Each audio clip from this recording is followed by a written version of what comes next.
Good evening, good morning, how you guys doing? So this video took me for a loop. So originally it was just going to be talking about how to set the slicer with Input Shaper. Taking your graphs from both Input Shaper and vibrations calibration and sticking them in your slicer and optimizing that based upon what we're reading. During the course of actually doing the testing on one of my machines, I noticed some weird stuff. We're gonna talk about that, and then it became: is it telling me the truth? Is that ADXL telling me the truth of what's going on with that machine, so that I can print good, or is there something else going on? So I'm gonna walk you through what I found out, and then we're gonna do the setting our slicers with Input Shaper. So first up, what am I using? You can already see that, but we're using a VT300 serial 796 with BFI, Zoll, the Vitali tap with the 4-magnet variety, using an umbilical, obviously the EBB36, and the Bowden tube guide. Use the short version when you're doing Trident. You use the long version for a V2.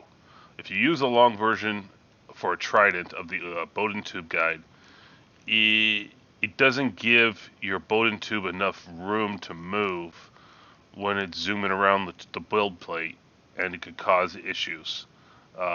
It'll cause its own resonance because it can't really do its full range of motion or enough range of motion. So how did I test this? So let's look at this. Pull this guy up real big. This right here is the setup, basically. My printer, I have, obviously it's just the 4-wire to the EBB, locks into there. There's my Zoll. It's a regular XY joints. There's no pin mod going on here. So basically one zip tie there, and I zip tie it to this guy here. I did add, while I was testing, more zip ties to secure this, and this is not going our standard spot there. I'm basically just taking it straight down into a. I have the inverted electronics, so let's add that, right. Let's just be complete here. Inverted electronics. For my purposes, I find the inverted electronics just a lot easier to work on, just to get in there and mess with stuff. Before I started doing this, I had no need. It was a pain to lift the printer up, but it was fine. So this is not a mandatory mod here. This is just, if you keep fiddling enough, sometimes you just get tired of lifting the printer, up. So quality of life, if you will. So that's why this cable, my umbilical cable, let's get some pencils here.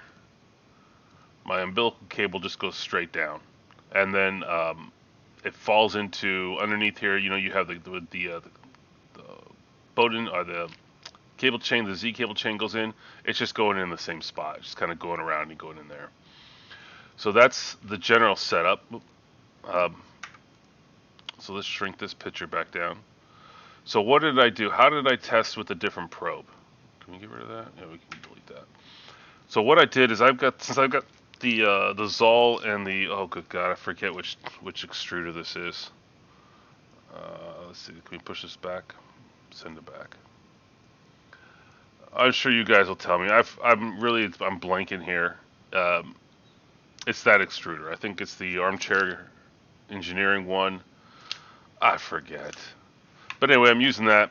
Not a lot of places to mount it. So what did I do? I used the Boxxy probe. As you guys know, if you watch my videos, I really like this probe. It's got an M5 hole. It's got two M3 screw holes, and it's small, and it just fits places.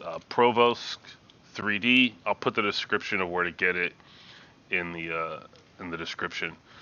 But it's just an all-around good probe, and it works.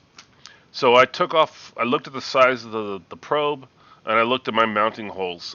These guys are just going to be way too small, and they're kind of critical to hold things together.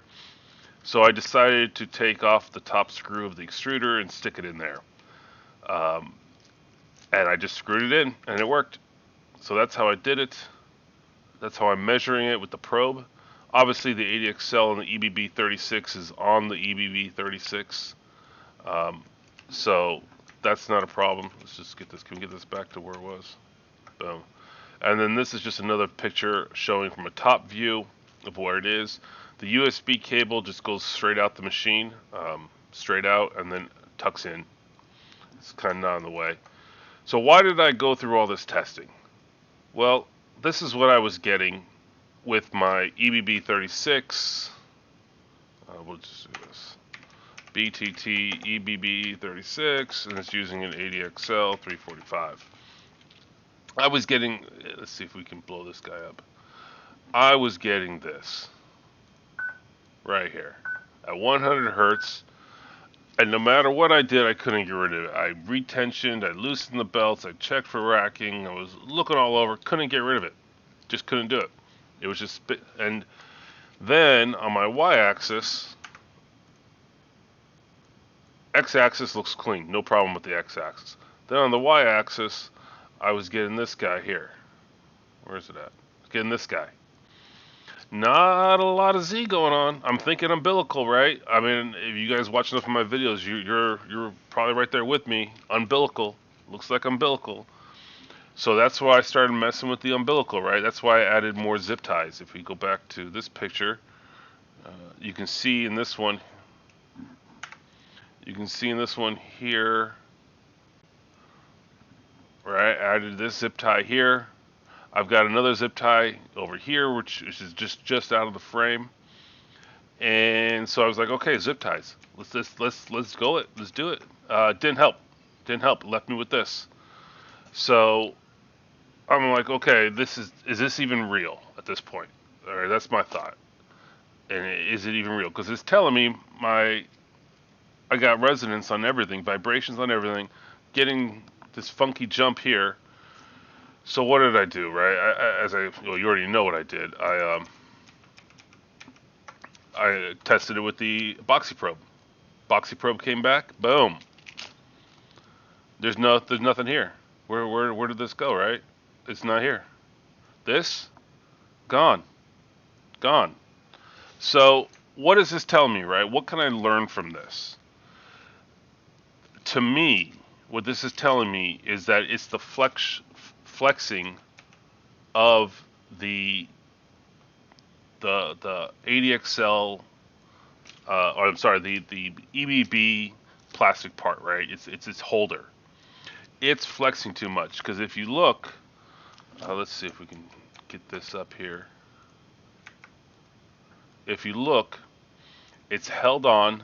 And everyone that's built a Zoll knows this, right? It's held on with these two posts coming off of your extruder, right? Your extruder starts here, the post comes out, and it's basically allows it to rotate in that direction or move in that direction. It's more of a rotation, right? Because it's not actually moving, so it's a rotation around the y-axis, or it's RY. So we're getting some rotation on the y-axis because of the holder itself. And that's what I thought. And basically by moving it to this position here, that's what I saw. Get rid of all this stuff. So that's what I saw, and that's what I found. Right? This is still not great here. These belts still aren't ideal, right? Just to recap. Let's do purple. Purple looks good. To recap, an ideal graph would look like this, right? That's ideal. This is not ideal, the 2 humps, but 2 humps are acceptable. It's going to happen, and this is going to be your coupling, right? So why does it do it? We're going into this again. This is coupling, and it's coupling between your XY joint. Right, and sometimes you just can't. It's this guy right here, and this is because your X and Y belts are not independent. They're coupled here, they're coupled over here, and that's just the way it is, right? So sometimes you can get it to get a single peak, right? Like right about here would be the single peak. Other times you can't. And yes, the peaks will fluctuate high or low depending on what it is, but it's fine. It's not. This is acceptable. Alright, So let's get rid of all this junk. Boom, boom, boom, boom, boom, boom, boom, boom, boom, boom, boom, boom, boom. Oh, it doesn't like that. Let's get rid of that. Boom. Okay. So what does this end up with, right? Well, I end up with, let's push this to the front. It's in the front. I end up with this, and I end up with this. And if we look at these guys, we see, okay, the no vibrations, really high accel. The accel numbers are going straight down. The smoothing numbers, the acceleration numbers are decreasing downward. The smoothing numbers are increasing downward. And the vibrations are decreasing downward. This is pretty good, right? This number right here, the damping ratio, a little high. Nothing to worry about. It should be around 0.05 or less. So it's a little high, and what the damping ratio is it takes the square root of 2. I think it's either a square root of 2 over 2, or it's square root of 2 of the peak value, and it gives you a point here, and it basically tells you, and then you take that value and you find your x and y in the frequency here, here, here, here, and then you do some more math. It basically giving you the, kind of tells you the, one thing it tells you is the width of this peak, right? So the narrower this is, the smaller this is. But the other thing it tells you is how fast is it going to, because everything rings when it slows down, right? So when you start slowing up, it's going to ring. But it's how fast, or how is it, does it do this, or does it do this? Or does it do something like this, right? This is what the damping ratio is telling you. How fast does it kind of slow down the signal? And does it go to steady state? And what its ringing looks like.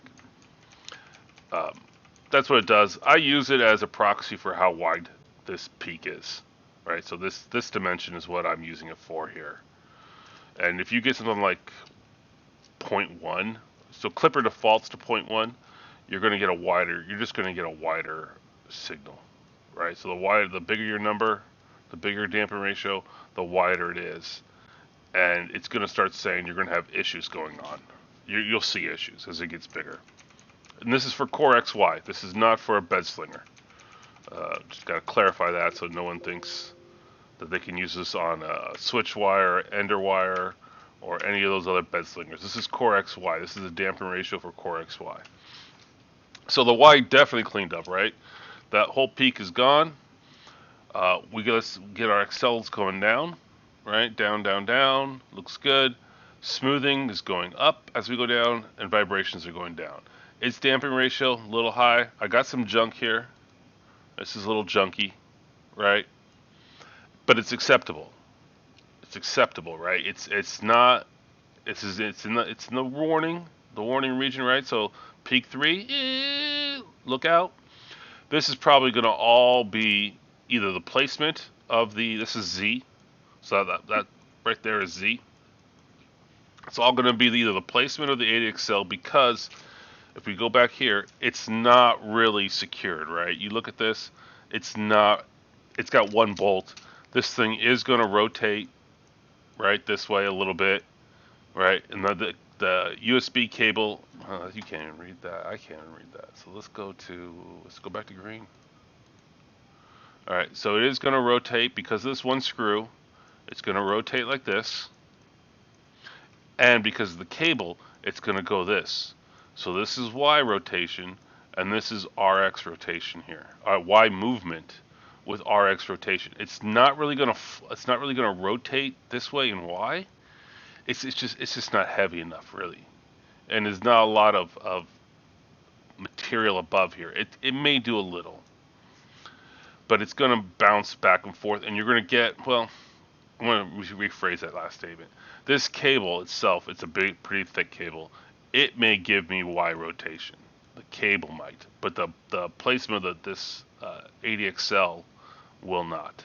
So we're looking, and it could be the reason for this. So if we go back here, we see we got a little Z here, and that could be the cable. It's not going to be the probe itself, it could be the cable. We don't really have any Z in X, so we know we're not getting the RX rotation. There's no RX. Boom, boom. No RX. So we are getting a little RY. And then this right here, this hump right here, could just be the cable also. So all this on this side here can be the cable. Right? Or it could be it could be the single screw. But either way, I digress. This is not the point of the video. This is just kind of a side that I learned after doing this, and so that's sometimes it's going to be your not everything's going to be mechanically sound. It's just going to be the placement of the ADXL. Right? How is the ADXL mounted? You know, it's mounted on the EBB 36 board, and that's solid, but the EBB 36 itself is not solid. So from now on, when I use these Zols and I have no place else to put the ADXL, I'm going to put it in that screw right there of this extruder, which I literally forget. Description, it'll be put in the description. I think it's the Mini Sherpa. There we go. Yeah, I think it's the Mini Sherpa. So why don't we write that in here? Mini Sherpa. See, things are coming to mind as I keep talking. All right. So now for the grand finale, print results. So I verified this, right? Is this real? I verified it. And this is what we get. Oh, we don't want a title. We don't need a title. I printed a dolphin and I printed a Voron cube. Okay, so this is the X direction we see right here. If you see right here, this. Oh, come on, give me that. This right here is not resonance. That's pressure advance. There is no ghosting there. If you look into it, it's what it is. It's like a hump. So sometimes when you get these things, you'll get like a little hump down here on the side. You know, I got a little bit one. You can almost see it right here. Like a little bit one right there. That's your pressure advance system. It's not tuned 100%. So I am getting these little, and it looks like ghosting. A little bit, but this is really just a hump after it comes off a sharp corner like this. So the Excel I use, or the speed, the combination could be just a tad too high. Is it a problem for me? No, I'm not worried. And you can't see it here, but I am getting a little VFA up here. And then I'm getting a little VFA here. How do we solve that? It's kind of difficult. TSMC AutoTune can do it. You can also slow down your Excels. If you slow down your Excels, you will lessen the visibility of the VFAs. So we flip it over on this side. All right, so this, it looks like there's something here. There's nothing there. This is not there in real life. You're not. I'm not seeing. Wait, one song. Okay, I am seeing that. I gotta flip the cubes. Okay, what am I seeing here? Alright, so this right here is going to be pressure advance, and my perimeters are slightly too fast. And I'll show you what I'm running in my perimeters, and they are just slightly too fast for this. Is there anything else I'm seeing? That the same with this banding here. Just slightly too fast. But, you know, if you're... Yeah, just a little bit. I'll drop it down. Alright, so that's the X section. You can see the dolphin though. Let me see, let me look at this dolphin if I got anything on this. Okay, the dolphin's showing VFAs. Very, very fine VFAs right here. Very fine. And what else is it showing there? The rest looks good. This face looks good. There's nothing really happening on the face. So that's the X in the dolphin. The Y, let's go to Y. Okay, so the Y is also showing, once again, this is not ghosting here. This is PA. That's a PA adjustment, and a PA in speed. So I'll maybe slow down the velocity of my perimeters a little bit, but we're getting very slight VFAs here, here, here. Once again, this is pressure advance coming here. And that's about it on that one. The other side of the dolphin, I mean, I'm looking at things that you guys, you obviously can't see it in the picture. But I want to be honest with you guys on what I'm actually seeing here. Okay, if I hold this and harsh light at the right angle, I see slight VFAs here. Very slight. Like you're not. If I put this in a photo box, in a white photo box, you'll see it. But just in regular life, you're not going to see it. Right here, this is cooling. This right here is cooling. I'm running PLA, and I'm running it, in my opinion, a little fast, so cooling. I need to slow that down right there. Probably more so than it already is. But yeah. Other than that, it looks good. So that's there. The other side, the very back of it, once again, this right here is cooling. Okay, so that's cooling there. And I can solve that by slowing it down. I just slow it down more. Slow down. Right, I think on my current speeds, and we'll see it, I'll bring up the slicer in a bit, and we'll see it, but I think this is less than 2 seconds, and it might be less than 1.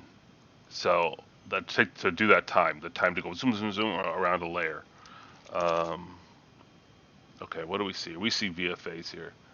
So this right here is speed. This is going to be a speed issue, and PA again. I can probably solve all that with speed and PA. EM also needs to be brought in a bit. It is, can't really tell right now if it's high or low, but I need it. So what are we seeing here? We're seeing PA issues, we're seeing EM issues, and we're seeing speed. But we're not seeing resonance or ringing. So there's no ringing, no ghost. No ghost. So it's these are all, for those that don't know, ghosting. Let me get the typing thing out. Insert text box. Oh, we don't want that. Text box. So let's get the green on this thing. Green is good. Ghosting is equal to resonance, is equal to ringing. All the same term, right? They're all the same thing. What is not equal? VFAs are not equal to ghosting. The reason VFAs aren't related to ghosting is that it's a different mechanism creating it. So these are all generally acceleration based, right? This is going to be belt, motor, motion system based.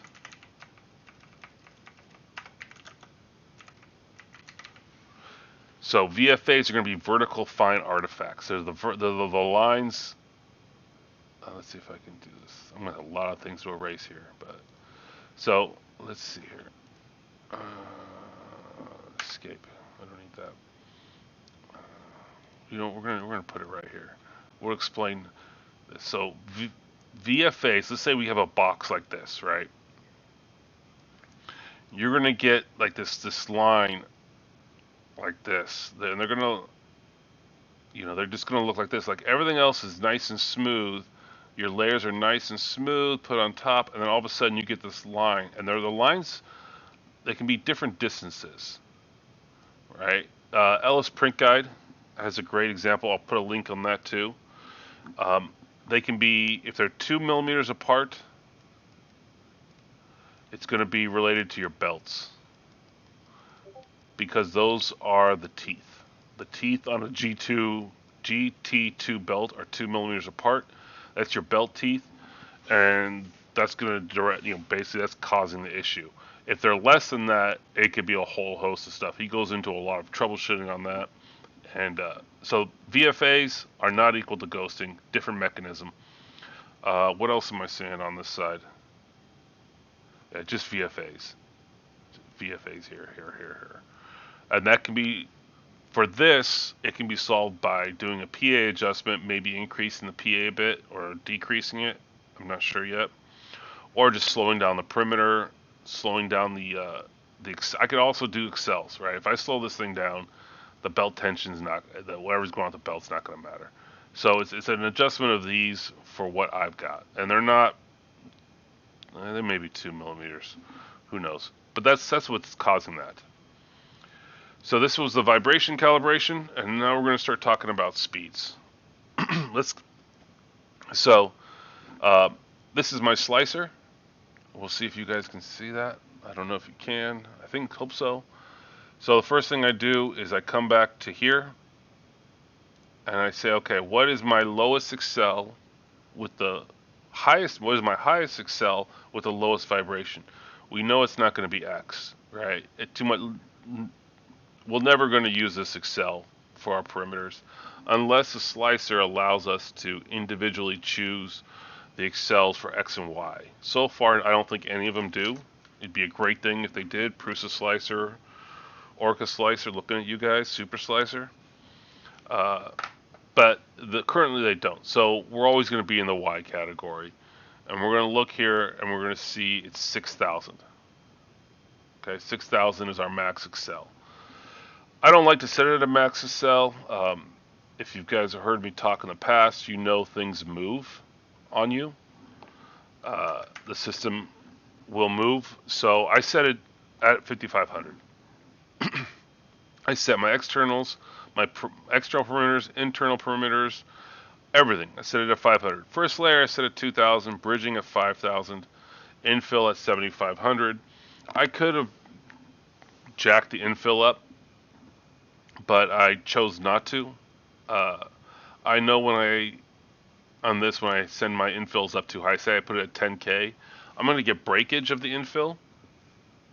And while it's not a big deal, I don't like to see it. So breakage of the infill, as we'll just say, this is the top right, and you're gonna do infill this way, or this is the way you want it. But if you excel too fast, on your infill, even you're gonna get these little breaks, right? And these breaks can cause curls. So it'll be like this, right? And then as it gets smooth, when it's not a lot, it does that. But then you start going too fast, and and each one of these may get a curl or a blob. I don't like to see that, even though I print 2 layers at a time, 2 layers of infill, so it's not going to affect me as much. I just like to have my infill connected all the way. So I could have run it higher, but I'm fine with 7,500. It's not causing me any problems. So that's what we set our accels at, and our travel's at 8,000. Our travel speed. So these all got set by input shaper, by this value. So I know what I can set these guys at. So they're 500 less to give me a margin of error, right, for machine to move. And I said, why not set them all the same? And then infill and bridging. The bridging I set lower for the same reason I set infill lower. I don't want to see my bridging collapse or break. So these ones here are more going to take actual testing. So when you print your Voron cube, for example, when you print this guy out, if you just watch it as it's going, you'll see if it's breaking or not, right? That's kind of what I do. The bridging, you'll see that on the bottom of the Voron cube. If your bridging's kind of messed up or broken a bit or whatever, you'll see that on the bottom, inside the hole underneath. So you can kind of print these and see these. And for me, 7,500 is enough. So then it goes into what are we doing with our speeds, right? So let's open up Paint because we're gonna make this nice and pretty. Nice and big, I gotta find the file. Where'd my pictures go? The song is free, guys. You guys can use it. There we go. Alright, so here's our pretty picture. Can we see it? Can you guys see it? Yeah, I think so. Alright, so we'll collapse that. We'll move this guy. Ching. Alright, so here's our speeds. And what are we doing here for speeds? Well, before we even really... There's another thing we need to consider. And that is how much plastic can we do? So I'm using Rapido with a 0.6 CHT. It can push some plastic. I've set it at 30. Right? I could probably go higher with it, but 30 seems to be nice. I like the number, it's round. So my max volumetric speed, this is based on the extruder and hot end combination. Because you could have a hot end that does 100 millimeters cubed per second, but your extruder can only push 2.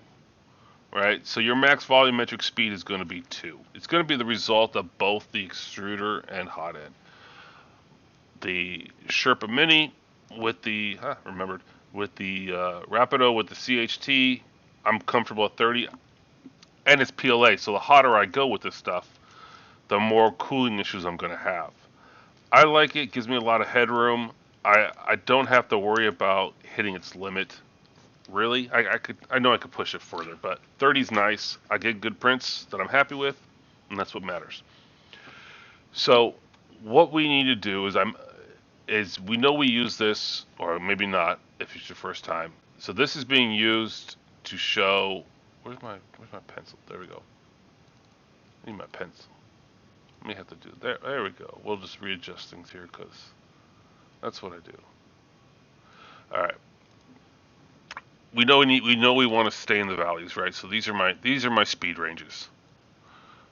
We got to stay in the valleys.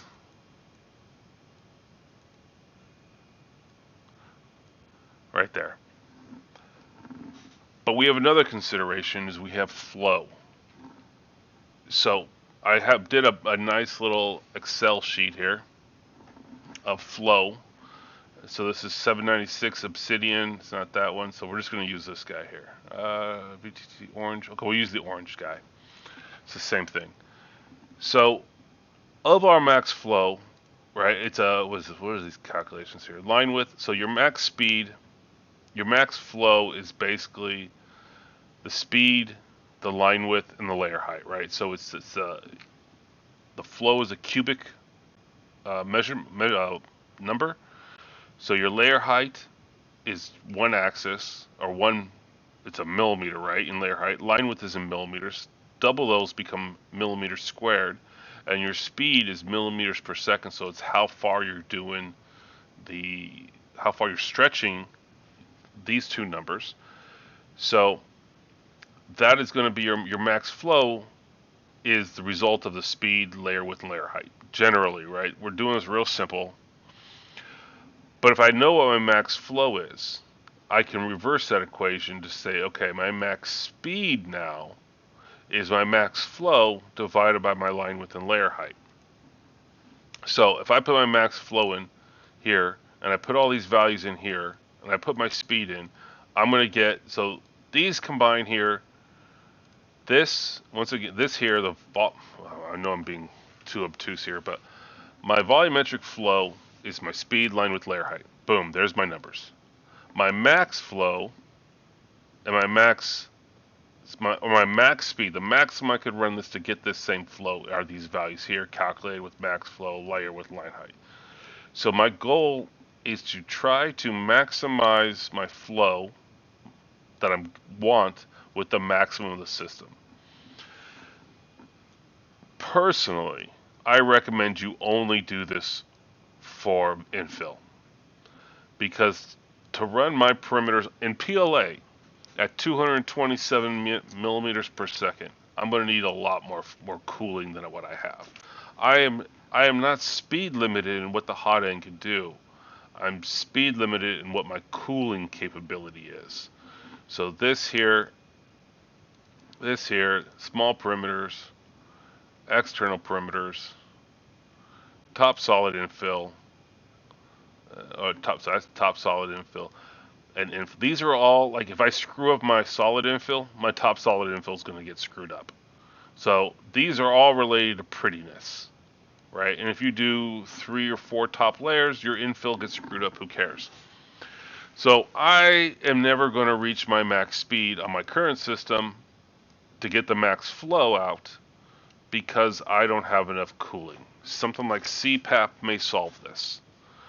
I really do this to see what's the max speed I can do on infill. I can do 133.92 millimeters per second at a 0.2 layer height at a line width of, well, it's 2 layers at a time, right? So it's 2 layers at a time. So it's not 0.66, it's 0.112, I believe. This could be off, and I could push it harder. So because I've increased this value, that means my speed goes down, but I'm at the same speed I'm putting out 2 layers. It ends up saving you about, depending on the model, anywhere from a minute to a half hour or whatever, because you're really, although you're reducing your speed by almost half, you're putting down a lot more material. So it gives me a volumetric flow of 29.12. I like little margins. That's fine by me. If I hear a little clicking on this, that's okay. So that's my calculations. And so if we look here at the perimeters, I know, so these are the max. Okay, so these are the max, and these are the speeds to get the flows I want, right? So these are what I calculated. I just said, okay, I want something to kind of safe. Start with something safe. And these get edited as I'm adjusting them here. I'll edit it here and see if I'm still good. So the initial thing is pick some value you want for your speed. See where it lies. Put it in your slicer, slice it. Does it look good? No. Or what you can do instead of just blindly picking is you use this guy. I know that I can ran my internal perimeters here. If I get to probably about 130, well, where's 130? 125, 130. I know I can go here for my externals. Right after this, or at this point onward, VFAs start taking over. I'm going too fast for this thing. So the VFAs will start controlling over here, and I'll start seeing more right those squiggly lines. Here, I'm good. I don't like to be right next to this if I can help it. So what are we at, 125? So we're at what, 105 here? So really I'm looking at 105, 125. That's a good speed. I can run it in there. I'm not seeing too much. I probably should be down here at 120, to be honest with you, based on our conversation earlier. I should probably be between 105. And this is a print test, but all these values, what I'm not going to get is I'm not going to get this motor-induced vibrations, right? Because I don't want to be fighting. Look at this thing. I don't want to be fighting this. So I want to stay on its good side. And the good side's in the valleys. So 105 to 125 is good. How far out on this side you can go is going to be a print dependent. It's going to be on, you're going to have to run some test prints and see, can you push 150 with the quality you want? Can you push 175? Vorons, I think, guys, I know the help test will only really help you up to 150 millimeters per second. After this, you're kind of pushing it. You're pushing quality, right? So here downward, you're good. All right, even the help desk will be like, okay, yeah, we can try and get you there. After this, the VFA start taking over. Extruder skipping starts taking over. A bunch of stuff. So you start getting a lot more problems, not related to necessarily speed. Well, related to speed, but there are other issues that start developing. So that's how I set my external, right? So that's external. I like the number 125. I went with it, and I used it. So you can see my perimeters are at 125. These are internal perimeters. Internal perimeters are 125. I had run some tests at externals at 125. Way too much VFA for me on the externals. So I dropped them down the next place, right? So the next place, give myself a buffer. That's 80 is the max. I went with 80. I could probably drop this down to 75 if I wanted to. It's not going to make much of a difference in total print time, and it will look better. And then for small perimeters, this would be like on this guy here. This is like a small perimeter, right? So if let's just slice them up so we can get all the pretty pictures. Prusa doesn't really tell you what a small perimeter is, at least in the slicer. I'm sure I could look it up online, but I'm imagining that's a small perimeter compared to, say, one of those guys. You know, there's See, this is probably a small perimeter. This is probably a large perimeter. The small perimeter, if we run it too fast, um, you get the chance of the layer lines not looking good there or something happening. So I slow it down. I slow the small perimeter down to 15, which is well outside. It's over here, and I don't care. I'm not going to see it. It's a small perimeter. If I do see it, I'm imagining this graph goes like this, right? And so I'm not going to see it. It's 0, but it's not jumping up right at. It's a 5. If I extended this out or shrunk this down, I'd see a little bit more. And this is not worrying me over, 20 and less. 20 and less, I don't really care what this graph is saying. It's not going to be a big effect. But around here, so that's how we get our perimeters. So external perimeter, we're up here. I'm sorry, internal perimeter, we're up here. External, we're here. Small, we're here. It's an easy way. So internal, I was going to say external again. Internal, external, small. All right. That's how I set it. Your mileage may vary. Once again, this is all PLA, right? I'm not running ABS on this machine. ABS, because it got higher temperature in the filament, it will flow better. So you might be able to get away with all your external and internal in this side. Your small perimeters may be here. ABS is completely different. This is PLA. We can even say it's PETG.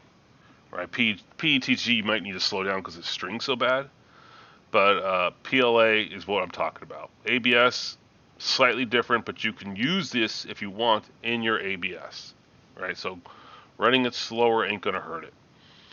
So then we get infill. Infill is back to this math here, right? So infill, I set it at 130. I'm getting 29.12. I know the max I can do is 133. I like the number 130 over 133. I went with it. Boom. So solid infill, top solid infill, support material. I don't care what my support material looks like. We're going to start with talking about this one first. I don't care what it looks like. I don't want it to break. So because of that, I'm not running it super fast. I'm not going to run it in this speed here, this range. I don't want it to break. I don't want to see my organic supports all of a sudden collapse, or it's going so fast it hits the top of it and it knocks it off, right? I don't want that. I'll slow it down for that. The top and solid infills, the top solid infill is going to have an effect. The solid infill is going to have an effect on my top solid infill. I want them to look pretty. They're both going to need to be pretty, because if I get junk happening on my solid infill, my top solid, it's going to translate to this. So I slow them down and I put them in the middle, somewhere in here. Bridges, you can play with that. 60, which is about here. What's that? 50, 60 is about here. So 60 is right here. You're not necessarily going to see bridges, but if you do, you want it to be pretty. And gap fill, I'm here. I'm in here with gap. So this is gap, right? You could be your small perimeters in your gap. I could probably increase this to 15, or what I had it before. I had it 40. I slowed it down for this model, too. That cooling issue I was talking about, can we get back to here?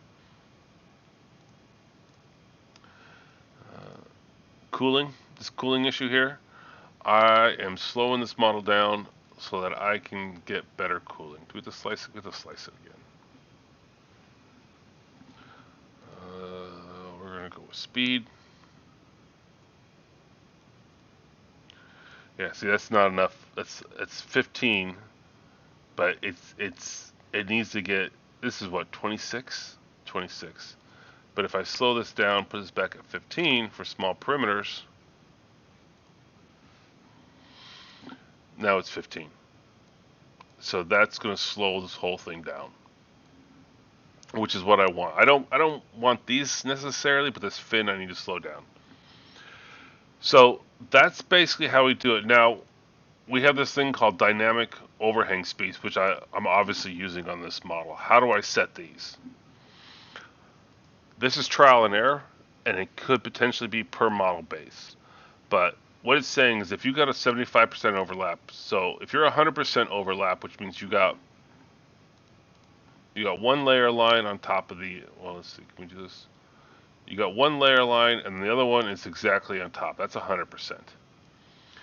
You're running at your full speed. If you, generally they don't do that, right? You put a layer down and then we'll have a layer offset, like they're like by a little bit, right? A smidgen or whatever. If this offset is 75% or more, right? So 76%, it keeps your perimeters. And it generally is, right? Because it's very small. But if you've got overlaps, where it's, so this is 50, so this is be like 25% here. If it's 75%, it's going to slow down to this speed. Right? You're going to have a lot more plastic. 25% of plastic just floating out here in space. 50%, you're right, it's 50% of the plastic. So, well, that's probably, let's say that's 50 now, right? And then 0%, so this is bridging, right? So this is your bridging speed, but it's on an external perimeter. So it's an overhang. So these are overhangs here, right? It's an overhang. But it's not a bridge, because a bridge will go from one and then you get stuff over it. It's an external perimeter overhang. So it's basically floating out there in the wind. I slow that down. So 20, and these are about the same. I didn't really find much of a difference in like making this 7, the quality wise. So this is how I set it, and I go back to this god awful graph here. It's just filled with stuff, isn't it? We are starting off in this zone, right? So what's pretty? You're gonna see this got to be pretty, because it's still gonna be kind of covered. It's still gonna look part of the model. So 25, 30, 35, we're here, right? And 20, I like to shoot for outside, so we're just like right at this tail end here, because it starts at 20, right? This starts at 20, so we didn't really get the 0. Okay, we probably could have started at 5. This is use the setting you can set in the vibrations calibration. So 20. And then 15, 15. So I'm assuming those are all good because they're over here. So that's what I did. I had to do for this. So you can turn this. So if I was to print it like this would come out, except for the dorsal fin. But everything else will look good. So because I have this stupid dorsal fin I need to print for this dolphin, I have to enable this and the cooling, right? So I could do this. And this right here is small perimeters, right? Small perimeters is taken over. So I could just do this. Chances are it's at 15, it'll print. It'll print. It'll take me an hour and 3 minutes. But what I'm going to have problems with is I'm going to have problems underneath with these overhangs. These overhangs aren't going to come out. And I know that because I've printed this thing enough times. So I'm going to need dynamic overhang. I want it to slow down in these areas so you can see where it's slowing down. These are all trouble areas for this print, especially under the cheeks. So I want it to slow down there.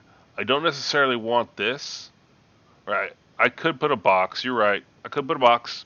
I could put a modifier on it, slow it down just there. I'm lazy. I want to set it and forget it.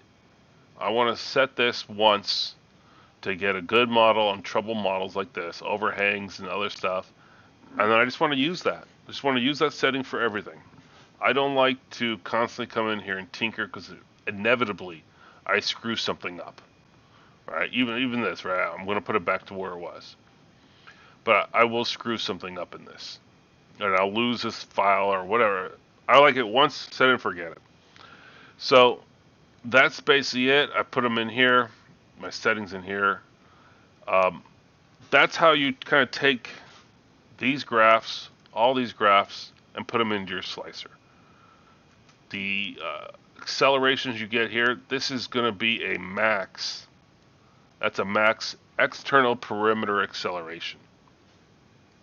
You can set the internal stuff differently if you like, but you're going to need a print to verify. You're going to need a print to even verify this, right? Because as I've shown, your ADXL could be lying to you, right? These aren't there. This is what the ADXL is seeing, right? In the BTT, it's not what the tool head or the whole system is seeing, right? So everything needs to be verified with the print, but this is how it gets you going. So if you are, let's say you're not printing ABS. If you're printing ABS, use Ellis print guide. He's got some things that'll help you for ABS. He's got lots of SuperSlicer profiles. Mjonuschat has slicer profiles that he's adopted from SuperSlicer to PrusaSlicer using Ellis's print guide. But if you're doing this fresh, and you're like, how the hell do I set all these settings? Start with the PrusaSlicer or OrcaSlicer defaults, right? They're going to be very especially, I know PrusaSlicer's defaults going to be very conservative in their speeds. And then you can take this information you get from here, the information you get from where's this at? Information you get from here, and you can tweak those settings, you know, as I've shown you, using this stuff here, using these measurements here, using this stuff, and you can tweak the settings to get the speeds that produce quality prints. And that's how I do it. That's how I do it, and it's taken a while to figure all this stuff out, and it's going to take you a while to figure this out. And one print's going to come out really good. You're going to use the exact same settings on another print, and it's not going to come out good. It's going to look like crap.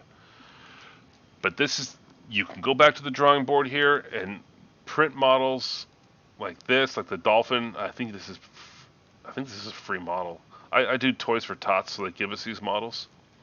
And so this is one of the models that's articulated in Dolphin. I'm sure you guys can find it.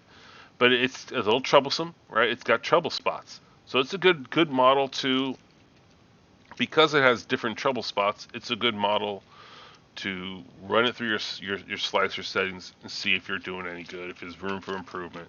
The Voron Cube is a great model. It's got a lot of things going on. It's missing a lot. Like, it doesn't have as many overhangs as one would like. The Dolphin takes care of that, right? It's got these overhangs here, here, here. You saw that when we sliced it. All the blue, those are all overhangs.